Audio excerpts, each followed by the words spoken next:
নবী সাল্লাল্লাহু আলাইহি ওয়াসাল্লাম একদিন ঘুম থেকে উঠলেন ভয়ে পেয়ে, আতঙ্কিত হয়ে।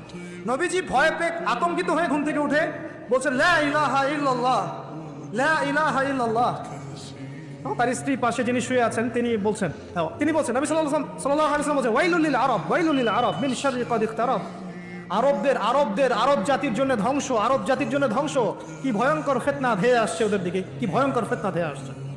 এবং তিনি হাতের ইশারা করে দেখালেন এইভাবে যে আজকে নবীজি বলছেন 1400 বছর আগের কথা, 1445 বছর আগের কথা, 1445 বছর আগে নবীজি বলেছেন আজকে, ওই সময় আজকে ইয়াজুজ আর মাজুজের যে দেয়ালের কথা মনে আছে?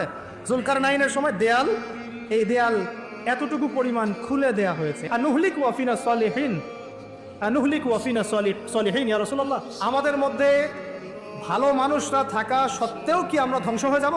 আপনি যে বলছেন ওয়াইলুল লিল আরব, আরবদের জন্য ধ্বংস, নবীজি বলছেন নাম হ্যাঁ ধ্বংস হয়ে যাবে।